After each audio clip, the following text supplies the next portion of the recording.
Domino switch, Domino 3 তারের switch. Minute driving লাইটের জন্য ডোমিনো সুইচটা ফিটিং করা হয়।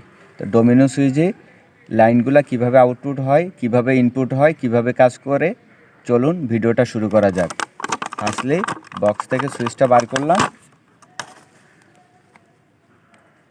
মাল্টিমিটারটা কন্টিনিউতে রাখলাম, মাল্টিমিটারটা চেক করলাম।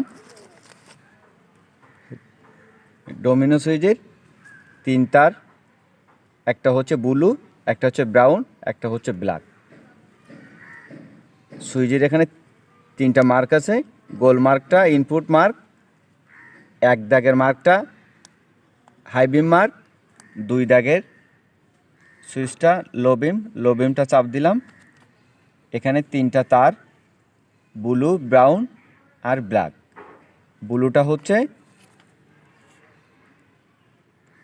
ডোমিনো সুইচের ইনপুট লাইন। মাল্টিমিটারের লাইনটাকে আমরা ব্লু লাইনে একটা ধরলাম, আর সুইচের লো বিমটা দিলাম। লো বিমটা আউট হবে, দেখুন। ব্ল্যাক তারে ধরলাম, আমরা ব্ল্যাক তারে ধরলাম। মাল্টিমিটার থেকে বিম হচ্ছে, লাইন আউটপুট হচ্ছে। ইনপুটে দিলাম, অফ পজিশনে দিলাম, দেখুন। এখান থেকে ব্ল্যাকে ধরলাম, ব্রাউনে ধরলাম, কোনো লাইন আউটপুট হবে না। হাই বিমে দিলাম, ব্রাউন লাইনই মাল্টিমিটারটাকে ধরলাম, মাল্টিমিটার থেকে বিম হচ্ছে, লাইন আউটপুট হচ্ছে, হাই বিম আউটপুট হচ্ছে। মিডলে দিলাম, ব্রাউন লাইনে আমরা মাল্টিমিটার কানেকশন দিলাম, কোনো লাইন আউটপুট হচ্ছে না। আবার যখন হাই বিম দিব, ব্রাউন লাইনে মাল্টিমিটারটা ধরলাম, লাইন আউটপুট হবে।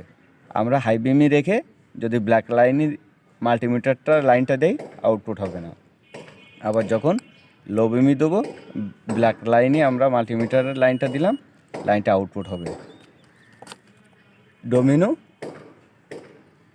3 তার, ব্ল্যাক, ব্রাউন আর ব্লু 3 তারের যে সুইচগুলো আছে ডোমিনো সুইচ, সুইচগুলার ব্লু কালারটা হচ্ছে ইনপুট লাইন, ব্রাউনটা হচ্ছে হাই বিম লাইন, আর ব্ল্যাকটা হচ্ছে